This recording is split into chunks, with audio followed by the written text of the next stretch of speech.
일본어 능력 시험 N1.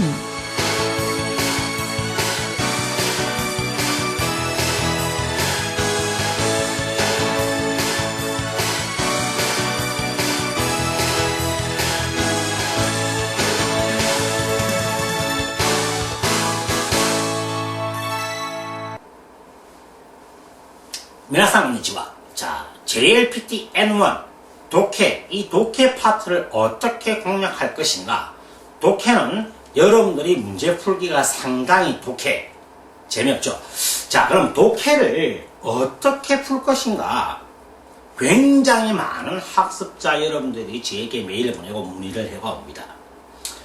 일단 외국어로 된 지문을 외국어로 된 문제를 푼다는 것 자체가 상당히 여러분들에게 까다롭습니다. 이것을 한글로 해석되어 있어도 문제가 풀기 어려운데 심지어 일본어로 되어 있다. 그럼 이것을 어떻게 접근할 것인가? 기본적으로 독해는 여러분들이 하나 알아두셔야 되는 게 어떤 특정한 어휘를 알아야만 정답을 찾을 수 있는 문제는 없다. 그래서 기본적인 해석 능력만 갖고 있으면 문제를 풀 때 어려움은 없습니다. 그런데 여러분들이 많은 지문과 많은 문장의 또 해석 능력에 대해서 거기에 대한 충분한 대비가 되어 있지 않기 때문에 독해 문제는 풀기가 상당히 까다롭습니다. 독해는 두 가지 원칙. 기본적으로 문장을 해석할 수 있는 어느 정도 해석할 수 있는 능력과 문제를 푸는 요령과 스킬만 갖고 있으면 독해 지문에서 어떤 형태의 문제가 출제가 되더라도 여러분들은 어렵지 않게 정답을 찾을 수가 있습니다. 한번 보도록 하겠습니다. 문제는 단문 독해, 중문 독해, 장문 독해는 2개, 내용 이해와 주장 이해, 그 다음에 종합 이해, 정보 검색 총 6파트가 출제가 됩니다. 여기서 단문 독해는 4문제인데 지문이 4개, 즉 1개의 지문당 1문제. 중문 독해는 3개의 지문에서 9문제가 출제가 되기 때문에 1개의 지문에 3문제가 출제가 됩니다. 그 다음에 장문 독해가 3번과 5번에 있는데 내용 이해는 그 문장에 대해서 그 필자가 말하고자 하는 바가 아닌 그 문장, 그 지문의 전체적인 내용만 이해가 되면 정답을 찾을 수가 있지만 5번의 주장 이해는 필자의 생각이나 필자가 말하고자 하는 바를 정확하게 알아야 하기 때문에 문제 풀기가 상당히 까다롭습니다. 그러니까 3번보다는 5번이 더 까다로운 독해다. 그 다음에 종합 이해가 있고 정보 검색이 있는데 이 각각의 문제를 어떻게 풀 것인가에 대해서 한번 알아보도록 하겠습니다. 자, 단문 독해 유형 분석 및 공부 요령이 나와 있습니다. 단문 독해는 여러분들이 제가 몇 번 설명하겠지만은 반드시 문제를 먼저 읽어야 됩니다. 자, 이 말은 뭐냐면 단문 독해는 문장의 길이가 짧기 때문에 단문 독해가 되겠죠. 그래서 물론 지문을 읽고 나서 문제에 접근하는 방법도 있겠지만은 문제를 먼저 읽어 보았을 때 어떤 문제를 무엇을 묻는가를 알고 독해를 하면 독해를 읽으면서 정답을 찾을 수가 있습니다. 그래서 이 단문 독해는 어떠한 문제가 출제가 됐냐면 필자의 생각이나 필자가 말하고자 하는 바, 결론을 묻는 문제가 주로 출제가 된다라고 했는데 필자의 생각 혹은 말하고자 하는 바는 같은 내용이고 결론 역시 필자의 생각을 축약해서 말하는 것이기 때문에 전부 다 같은 형태, 같은 유형의 문제라는 것을 알 수가 있습니다. 그리고 단문 독해에서도 밑줄선 문제도 필자의 생각을 묻는 문제이므로 2번과 3번 전부 다 같은 내용, 즉 이 전체적인 단문 독해가 무엇을 말하고자 하는가 이것을 묻는 문제가 되겠습니다. 테마, 결론을 묻는 문제다. 물론 간혹 가다가 이메일 같은 경우나 편지문이 나올 수가 있지만 이 역시 전체적인 내용을 묻는 문제이기 때문에 2번과 3번 단문 독해에서 묻는 문제는 정해지가 있다. 그럼 여기서 정답을 어떻게 찾아야 될 것인가? 자, 보세요. 필자의 생각을 뒷받침하는 예나 인용문이 보기에 나와 있으면 절대 정답이 될 수가 없다.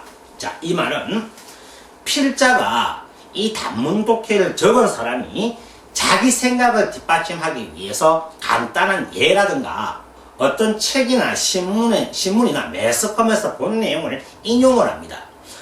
그래서 필자의 생각을 뒷받침하기 위해서 필자가 제시한 예나 인용문이 보기에 있을 경우, 예나 인용문에서 다루었던 어휘가 보기에 있을 경우에는 정답이 될 수가 없습니다. 왜 그러냐면 그것은 필자의 아주 전체적인 결론, 말하고자 하는 말을 뒷받침하기 위한 불과 몇 개 되지 않는 예에 불과하기 때문에 그 예는 전체를 지배할 수는 없어요.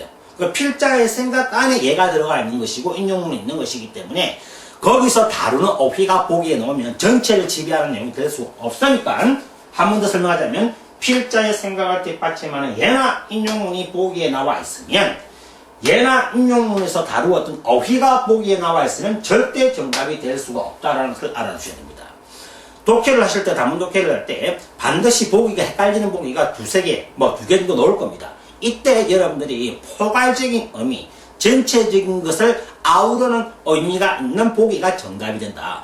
그것은 필자의 생각을 뒷받침하기 위한 예나 인용문에서 사용된 어휘가 보기에 있으면 정답이 될 수 없다라는 것을 반드시 명심을 하시고 문제에 집중하시면 정답을 쉽게 찾을 수가 있고 헷갈리는 보기를 우리가 제거를 할 수가 있다라고 하는 것입니다. 아시겠죠?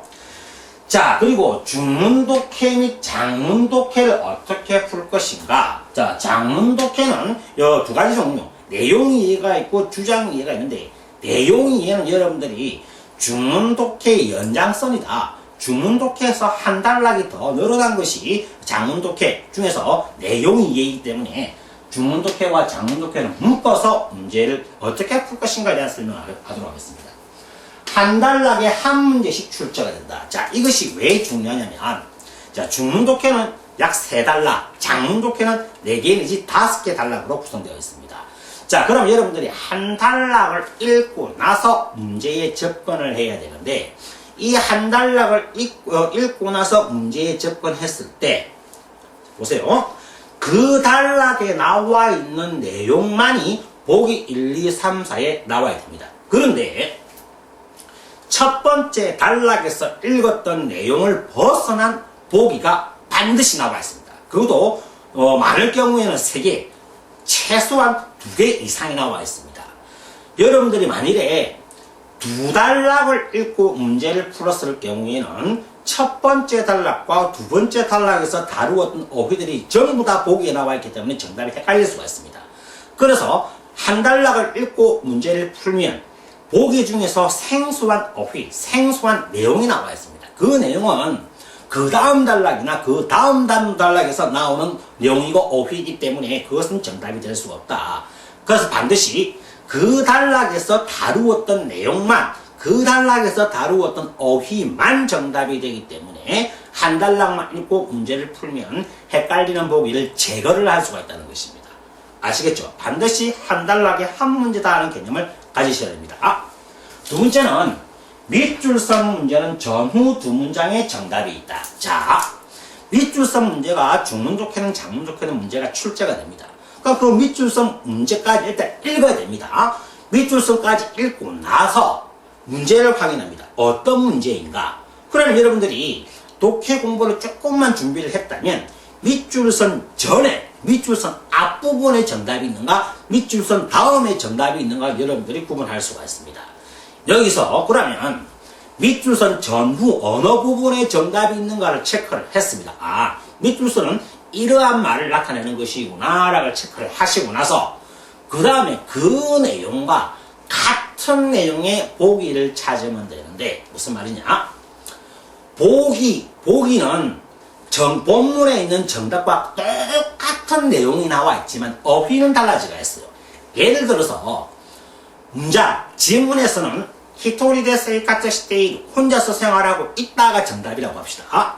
그런데 보기에선 히토리데 코라시테이 혼자서 생활하고 있다. 세이카츠 시테이를 코라시테이 같은 표현이 되겠죠. 즉 지문에 있는 정답이 되는 문장과 같은 표현의 보기가 나와 있지만 어휘는 다른 어휘로 구성되어 있습니다. 무슨 말인지 아시겠습니까? 그래서 항상 밑줄선 문제를 봤을 때 밑줄선까지 문제를 읽고 밑줄선 앞에 정답이 있는가 뒤에 정답이 있는가를 먼저 확인을 하자. 확인하고 나서 그 내용과 같은 의미를 가진 문장을 찾는데 지문의 어휘와 똑같은 어휘로 구성되어 있지 않다. 다른 어휘로서 같은 내용을 다루고 있다는 것을 알아두시기 바랍니다. 무슨 말인지 아시겠습니까? 그 다음에 단문독해와 마찬가지로 중문독해와 장문독해는 필자의 생각을 뒷받침하는 예나 인용문이 보기에 나와 있으면 절대 정답이 될 수가 없습니다. 특히 중문독해와 장문독해는 더 심합니다. 반드시 필자는 자기 생각을 뒷받침하기 위해서는 예를 듭니다. 또 인용을 하고 그것은 글을 쓰는 기본이거든요. 이럴 때 그 인용문이나 예에 나와 있는 어휘는 필자의 전체적인 생각을 지배하는 것이 아닌 단편적인 예를 들어서 필자의 생각을 뒷받침하고 있는 것이다. 그래서 인용문이나 예에서 다루었던 어휘가 보기에 놓으면 절대 정답이 될 수가 없다라는 것을 알아두시기 바랍니다. 그리고 필자의 주장은 연납법과 기납법에 의해서 정답이 결정된다. 자, 문제 중에서 필자가 말하고자 하는 말은 무엇인가? 필자는 어떠한 생각을 하고 있는가? 결론은 무엇인가? 이런 문제가 출제가 됩니다. 자, 그러면 연납법이 뭐냐면 연납법은 결론을 A를 먼저 둡니다. 그리고 나서 B, C, D라고 전개하는 것이 연납법이 되겠고 귀납법은 A, B, C 따라서 D라고 생각해야 한다. 결론을 먼저 두는 것이 A이고 결론을 뒤에 두는 것이 D가 되겠습니다. 요즘 추세는 귀납법, 결론을 뒤에 두는 것이 요즘에 유행하는 문장 쓰는 방법이고 출제되는 문제의 형태가 되겠습니다.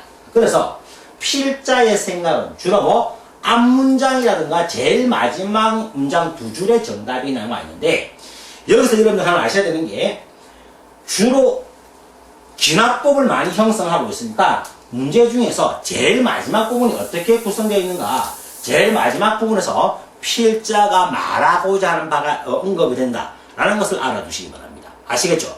그래서 중문독해는 장문독해는 마지막 단락에서 필자의 생각을 알 수가 있기 때문에 마지막 단락의 내용을 잘 파악을 하신다면 필자가 말하고자 하는 바, 결론, 그리고 필자는 어떠한 생각을 가지고 있는가 라는 것을 알 수가 있다. 아시겠죠? 자, 그 다음에 종합이해가 나와 있습니다. 자, 종합이해는 어떤 형태의 문제냐면 종합이해는 A와 B가 나왔습니다. 지문에 A와 B 어떠한 내용에 대해서 A라는 사람의 생각, B라는 사람의 생각 두 가지가 나와 있습니다.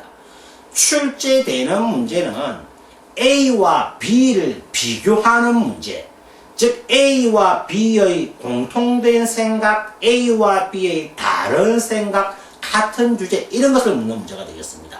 그럼 보세요. 문제 있는 보기는 A는 무엇이고 B는 무엇이다. 이렇게 1번, 2번 문제가 구성되어 있습니다.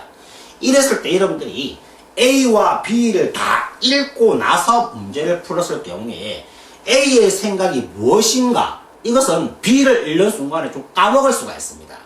그래서 A를 읽고 나서 문제를 풀면 A를 먼저 읽고 나서 두 문제를 풀면 4개의 보기 중 최소 1개 이상의 오답을 찾을 수가 있다. 즉 A를 읽고 났을 때 A의 생각이 어떤 것인가를 정확하게 알고 두 문제를 풀어야 됩니다.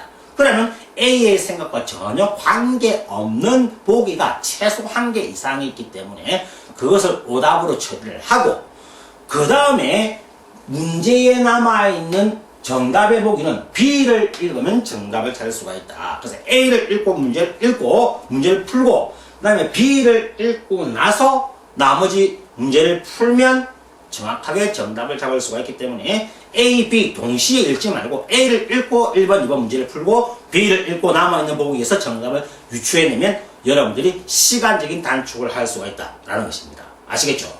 그 다음에 A는 주관적이고 B는 객관적이다. 이런 표현을 할 겁니다. 주관적이라는 표현과 객관적이라는 표현은 문장의 구조만으로도 알 수가 있는데 자, 주관적인 것은 자기의 생각을 나타내는 것이기 때문에 뭐라고 생각합니다. 또 오모이마스 뭐일 것이다. 다로우라는 표현이 옵니다. 근데 객관적인 것은 인용문이 많아요. 뭐뭐에 의하면 리요르 또 이런 표현이 옵니다.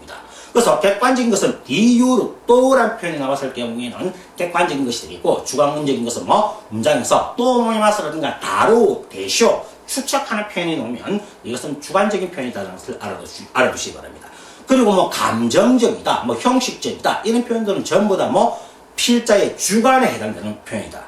아시겠죠? 그 주관이라는 것은 본인의 생각이기 때문에 문장 구조만으로도 정확하게 알 수가 있다는 것입니다. 자, 그 다음에 정보 검색. 자, 정보 검색 역시 단문 독해와 마찬가지로 반드시 문제를 먼저 읽어야 됩니다. 왜 그러냐면 전단지, 광고문, 알림판, 전시회 이런 내용들이 정보 검색에서 출제가 되는데 이 전체 내용을 파악을 해야만 문제를 푸는 것이 아니에요. 이 말은 뭐냐면 문제에 보면 조건이 나와 있습니다.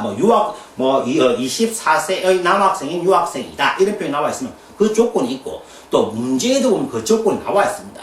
조건에 맞추어서 문장을 읽으면 정답을 찾을 수가 있기 때문에 반드시 문제를 읽고 그 문제에 맞는 상황이 이 전단지에 어느 부분에 나와 있는가를 체크를 하시면 정답을 쉽게 찾을 수가 있습니다. 그런데 문제의 조건에 맞추어 지문을 검색하도록 하자. 그 다음에 정보 검색에 출제되는 어휘는 한정되어 있다. 이런 내용이 나와 있습니다. 정보 검색은 다양한 형태의 지문이 있습니다. 다양한 형태의 지문이 있기 때문에 여러분들이 당황하시지 마시고 시중에 나와 있는 교재라든가 그 다음에 인강이라든가 현장 강의에서 선생님이 나누어 주시는 자료를 보시고 다양한 문제를 풀다 보면 정보 검색은 쉽게 문제를 풀 수가 있습니다. 단지 정보 검색은 여러분들 조금 머리가 복잡하면 정답을 쉽게 찾을 수가 없습니다. 그래서 정보 검색 파트의 문제를 푸실 때는 반드시 1교시에 문자어휘, 문법, 독해 3개를 같이 시험 치죠. 문제지를 받자 말자 정보 검색부터 문제를 풀면 문제를 푸는 시간을 단축할 수가 있습니다. 문자어휘, 문법을 풀고 독해 제일 마지막에 정보 검색을 풀었을 경우에는 시간이 쫓겨 문제를 풀 수 없는 경우가 생깁니다. 이런 경우를 방지하기 위해서 정보 검색은 시간만 있으면 충분히 풀 수 있는 문제이기 때문에 제일 먼저 정보 검색을 푸는 것도 나쁘지 않다. 제가 현장 강의를 하든 인강을 할 때 반드시 정보 검색부터 먼저 풀자라고 말씀드렸는데 학습자 여러분 대부분이 먼저 풀었을 경우에는 뭐 예를 들어서 5분 만에 풀 수 있는 문제를 순서대로 문제를 풀어봤을 때는 정보 검색을 10분 이상 걸리더라라는 것을 많은 학습자들이 증언을 하고 있습니다. 반드시 정보 검색부터 먼저 문제를 풀어야 되는 것을 알아두시기 바랍니다. 아시겠죠? 자, 독해는 독한 것이 아니고 여러분들이 하기 나름입니다.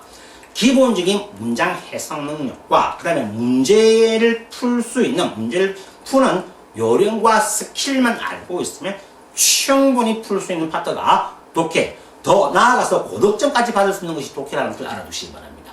겁먹는 순간 여러분들은 패배자가 되는 것입니다. 충분히 문제를 풀 수가 있습니다. 아시겠죠? じゃあ、今度の試験に皆さんが合格できるようにお祈りいたします。さあ、皆さん頑張ってください。